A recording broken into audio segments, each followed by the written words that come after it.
it would come as a surprise. The secure communication system transmitting to the Ohio-class U.S. submarine fleet would be the first to receive the command. Patrolling both the Atlantic and Pacific Oceans, they are undetected.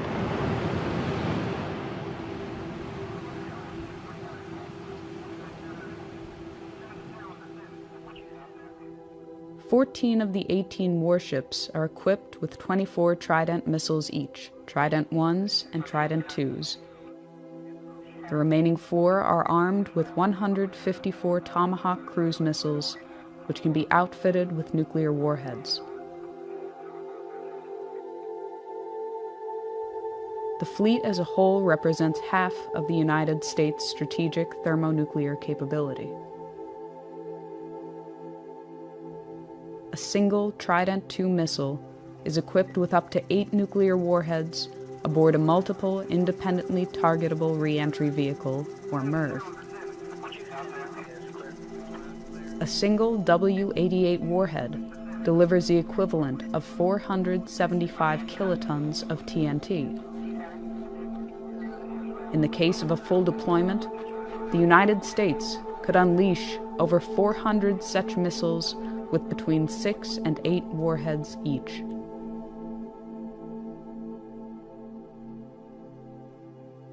From the time of launch, it can take less than 10 minutes for an SLBM to reach its target, or as little as 5 minutes if it is flown on a depressed trajectory. This allows a very short margin for reaction.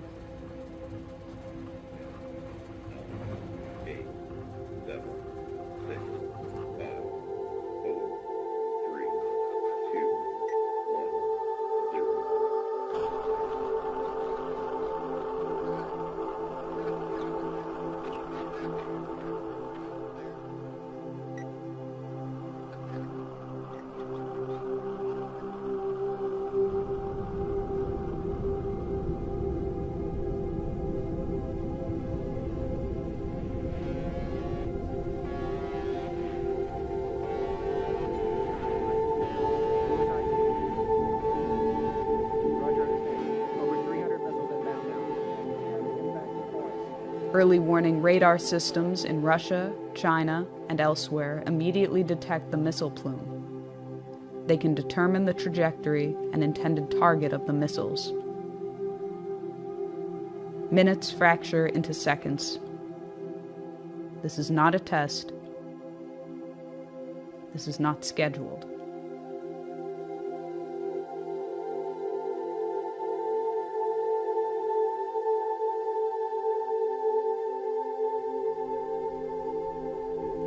Russian nuclear command and control systems, carried over from the Soviet era, leave little time to opt out or delay a full-fledged response.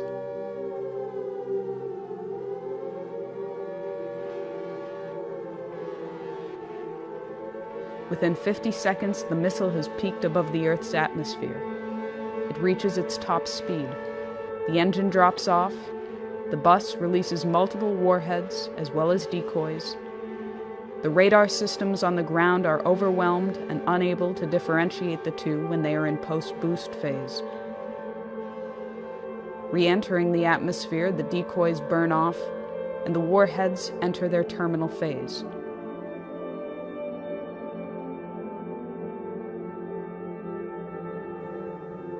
It will be less than 180 seconds before they touch down.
that goes off in full in the first shot. Now you have in the submarines, you have the warheads you have not yet discharged. Those go along the way as a second wave. After that, you're pretty much out of weapons. After which, most everybody is dead. Most logistical systems are dead, non-functional. You have a situation where the effect of this kind of firing creates a continuing effect which may go for several years. Now, instead of having one bomb, which is really it's a nuclear super bomb with thermonuclear implications. Now imagine you have the same kind of thing or less, and you have not one big bomb. You have a whole barrage of such things. The exchange involves Russia. It involves China, which has a very significant thermonuclear arsenal. It implicitly involves India. It involves the United States. It involves the extermination virtually of Western Europe.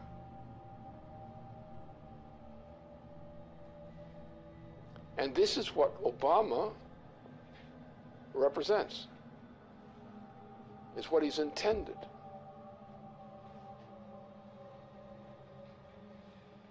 This is the end of civilization.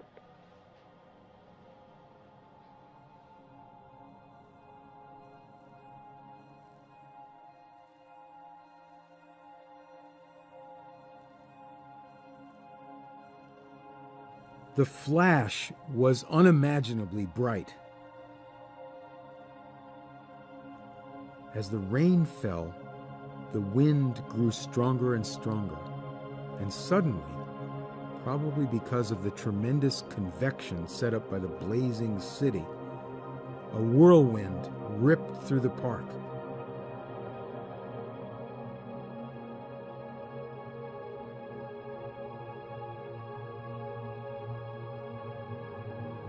They all felt terribly thirsty, and they drank from the river.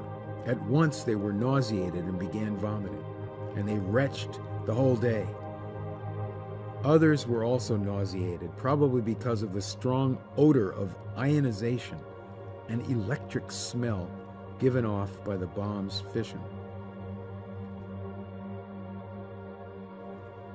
It was very crowded, and to distinguish the living from the dead was not easy, for most of the people lay still with their eyes open.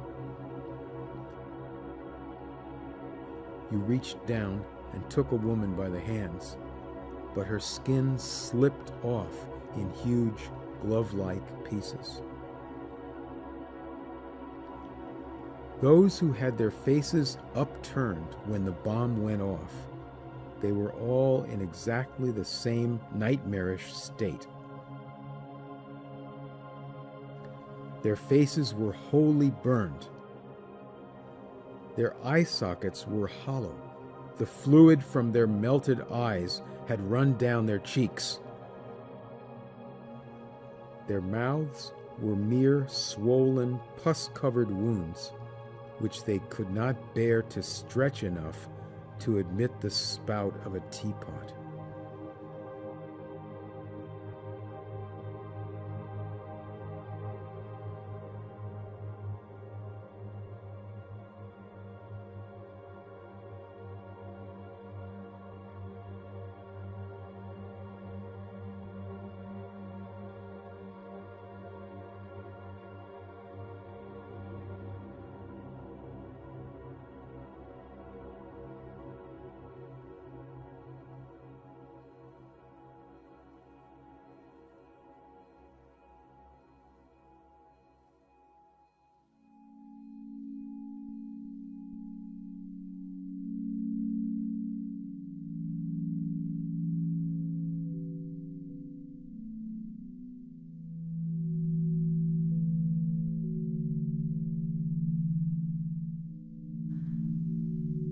The current world population is 7 billion persons.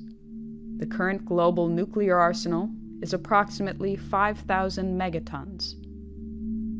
After a full nuclear exchange and the immediate loss of life at the points of direct impact and surrounding fallout zones, the ongoing environmental, climatic, and social consequences continue for years. The dust and soot picked up from fires, burning cities, and other target sites has been compared to a volcanic eruption, but far more long-lasting.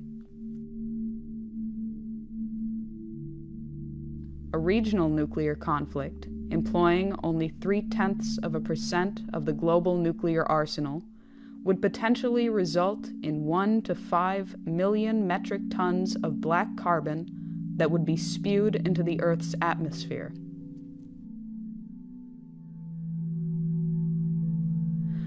A spring or summer attack, or an attack in the extended region of the subtropics, would inevitably cause the smoke injections to heat, absorbing shortwave radiation, and to rise.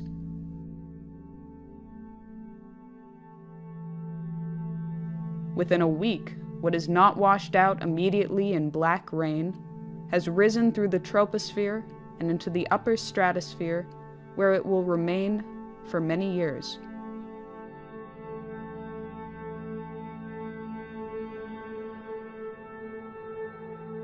The smoke cloud and the absorption of residual particles plunges global surface temperatures.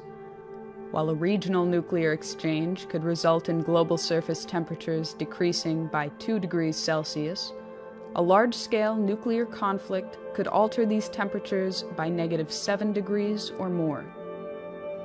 In the depth of the last ice age, some 18,000 years ago, the temperature difference from today was -5 degrees.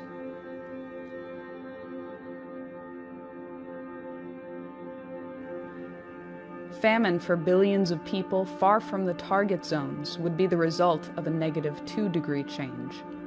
Growing seasons would be shortened by nearly 3 weeks, wiping out crops. A change in 5 degrees would sufficiently ruin Canadian agriculture entirely. If world grain reserves were not destroyed in the initial exchange, reserves would last for 71 days, with little, if any, means of transportation.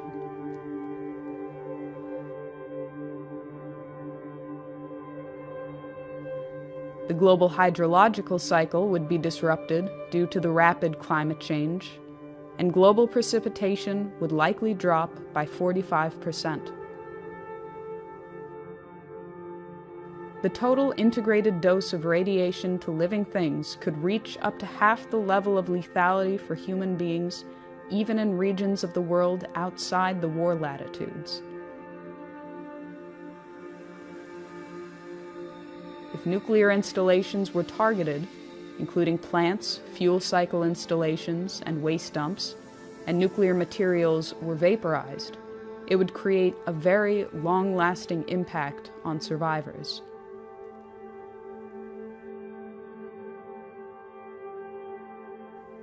These are only the projected consequences, but it has been said that the effects of a nuclear war that cannot be calculated are just as important as those for which estimates exist.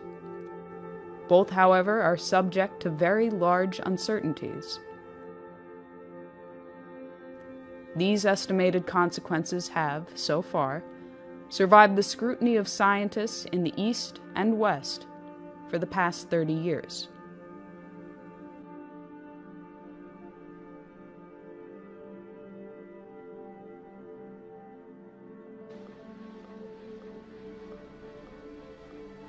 This is a full-scale commitment to an attack on the entire Eurasian continent, especially the Asian side. And it's a military operation with a full panoply of every kind of weapon for general, essentially a nuclear warfare capability, with all components, submarines, various kinds of ships, a vast accumulation of U.S. troops in that whole region, with auxiliary side in. You're looking at World War III, and nothing less than that.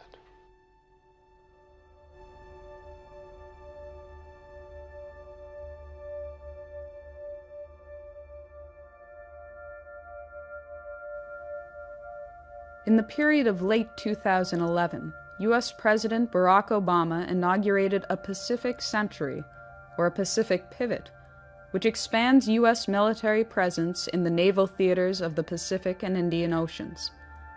This expansion has been seen as an attempt to contain China and erode its regional sovereignty by building up a presence in bordering territories.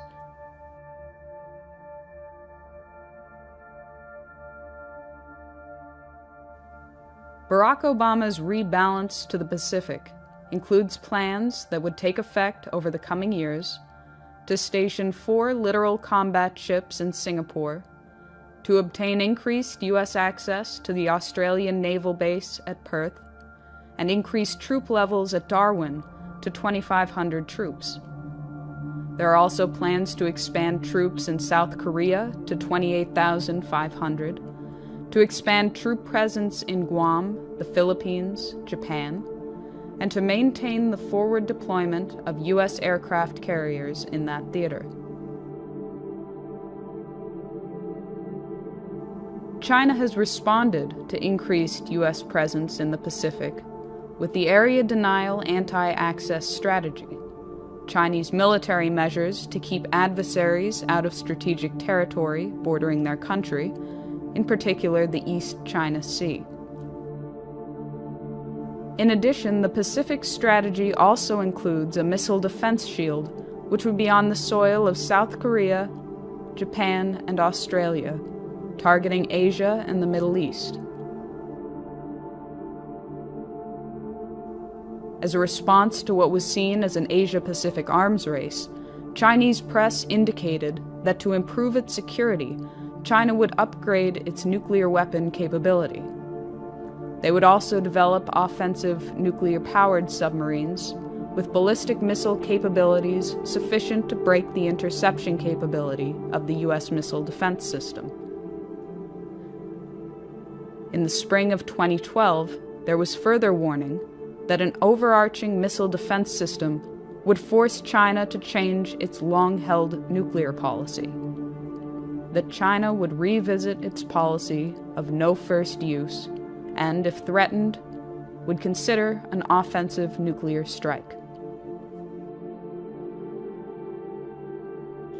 We've begun a review that will identify our most important strategic interests and guide our defense priorities and spending over the coming decade.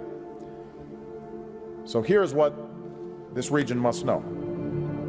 As we end today's wars, I have directed my national security team to make our presence and mission in the Asia-Pacific a top priority. As a result, reductions in U.S. defense spending will not, I repeat, will not come at the expense of the Asia-Pacific. My guidance is clear. As we plan and budget for the future, we will allocate the resources necessary to maintain our strong military presence in this region.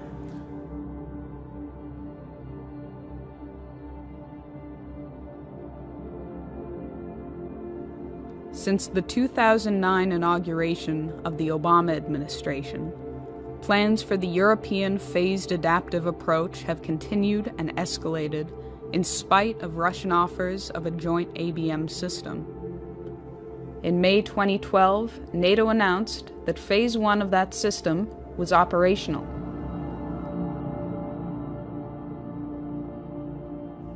Phase 1 includes the deployment of ballistic missile defense systems along the perimeter of Russia. As part of Phase 1, the United States has deployed a missile defense radar to Turkey. As of March 2011, an Aegis ship with BMD capabilities was deployed to the Mediterranean Sea, where it currently maintains a presence. An agreement was reached with Romania to host a U.S. land-based BMD interceptor site. Agreements were also reached with Poland to host a similar site. The existing naval facility in Rota, Spain, also agreed to host 4 U.S. Aegis destroyers, each with BMD capabilities and equipped with Tomahawk missiles able to deliver both conventional and nuclear warheads.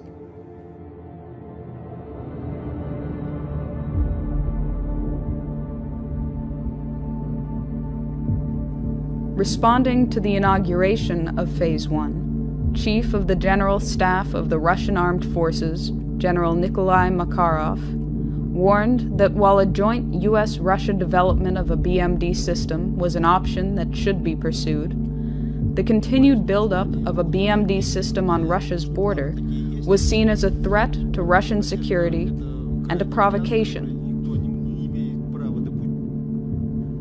The military would, therefore, consider a preemptive strike against the sites from Kaliningrad using Iskander missiles, truck-mobile, nuclear-capable tactical missiles with a range of up to 400 kilometers. Размещение новых ударных вооружений на юге и северо-западе России. Для огневого поражения комплексов противоракетной обороны, включая развертывание ракетного комплекса «Искандер» в Калининградской области, представляет собой один из возможных вариантов разрушения инфраструктуры ПРО в Европе. С учетом дестабилизирующего характера системы ПРО, а именно создание иллюзии нанесения безнаказанного разоружающего удара, принятие решения об упреждающем применении имеющихся средств поражения будет приниматься в период обострения обстановки.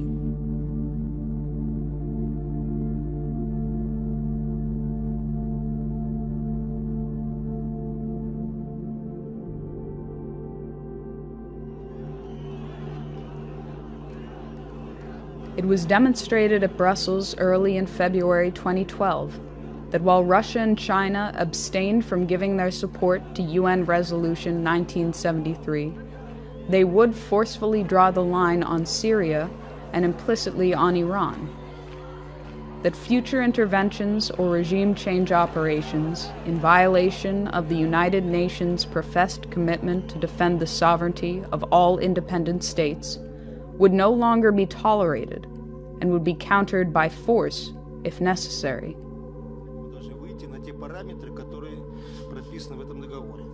Одновременно будет развернута очень широкая работа к тем, чтобы все страны или весь ядерный клуб, который очень обширен сейчас, подключились к этому договору. Мы понимаем, что так нельзя.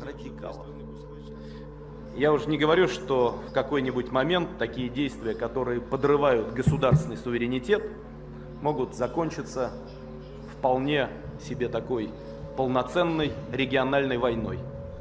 И даже, никого не хочу пугать, с применением ядерного оружия.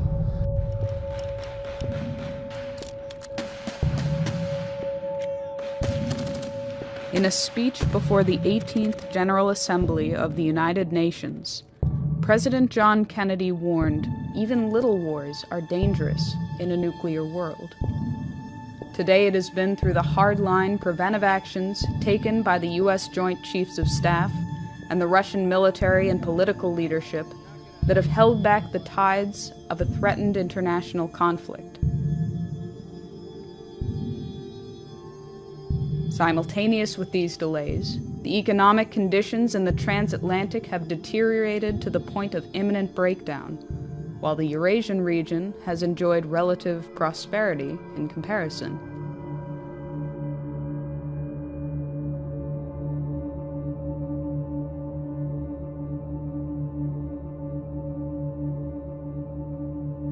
Since the hyperinflationary measures started in 2008 and continue unabated to this day, the transatlantic economies are in ruins and no longer maintain the semblance of economic power they had 30 years ago. Similarly, NATO no longer maintains the military power it had during the Cold War.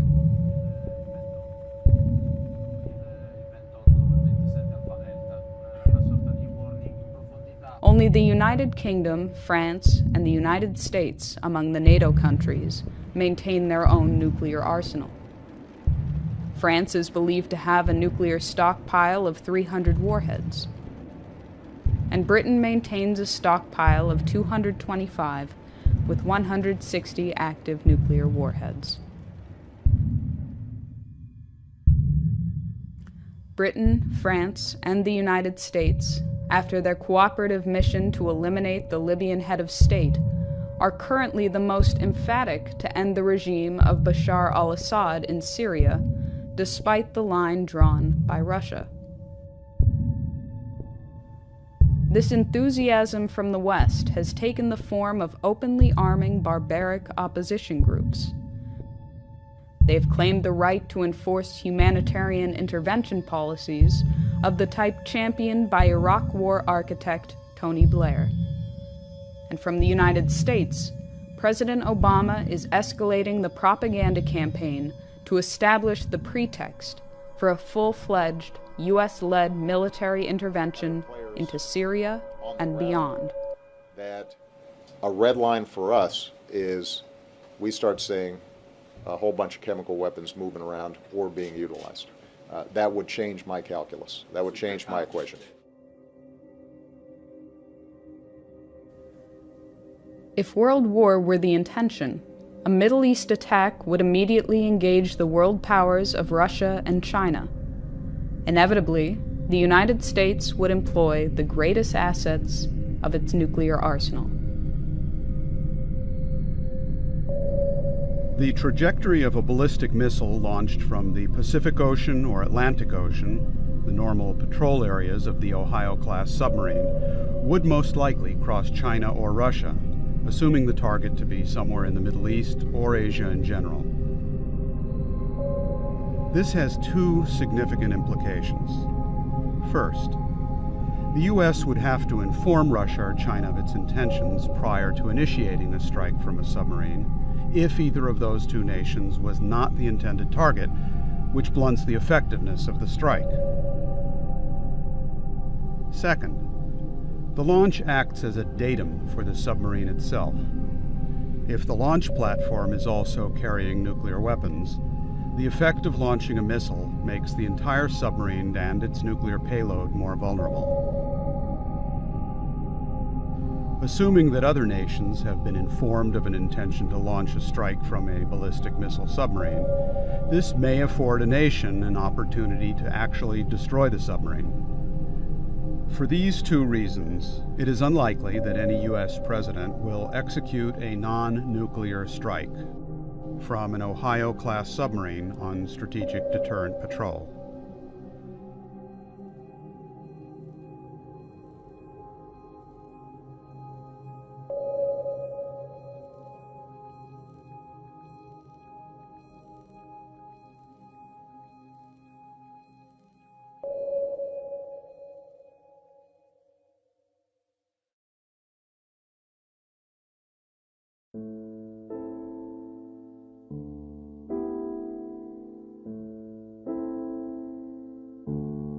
At the commencement of the August 1983 ERUPT Conference on the technological basis on which to build peace, Chairman Antonino Zikiki spoke of the consequences to humanity and the planet as a whole if a personality came on the scene foolish enough to provoke a worldwide thermonuclear confrontation. He warned that in history, fools have never been lacking.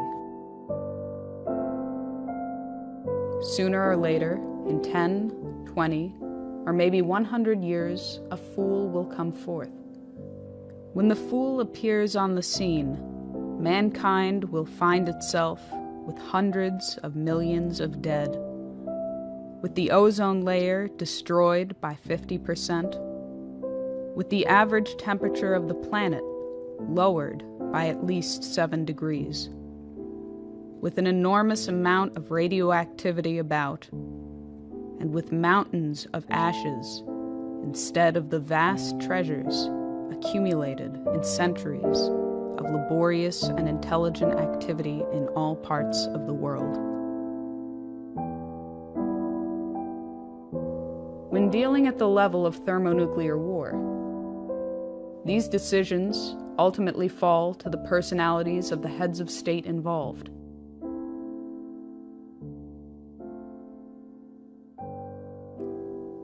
When the American people chose Dwight D. Eisenhower to lead the nation, it was his handling of the Suez Crisis which drew us back from what would have inevitably escalated into nuclear war.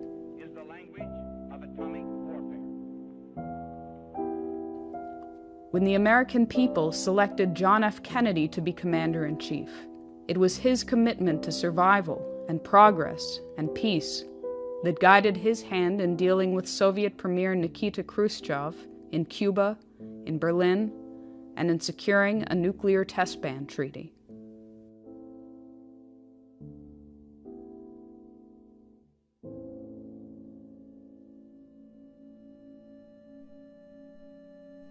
Today, the American people have chosen Barack Obama, who, at the earliest phase of his presidency, was already moving the apparatus into place that could and would trigger a worldwide nuclear holocaust. Obama, on his part, is clinically insane. His state of mind, as manifest, is that of a clinically insane person. And it's a clinical insanity of the Nero type. So therefore, he is in a mood and on a road toward his own self-annihilation, whether as a personality or even more drastic measures. That is coming.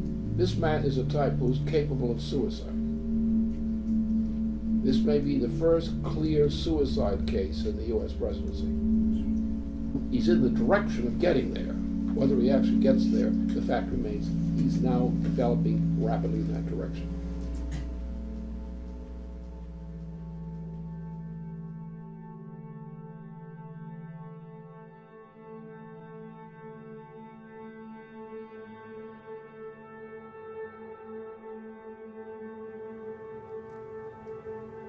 The American people will soon go to the polls to decide the next President of the United States.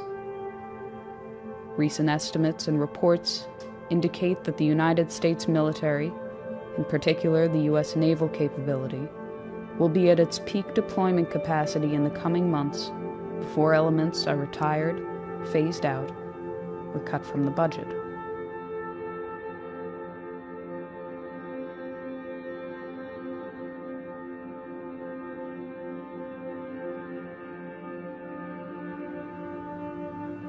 If ever there were a time to launch an attack, it would be now, in these coming months.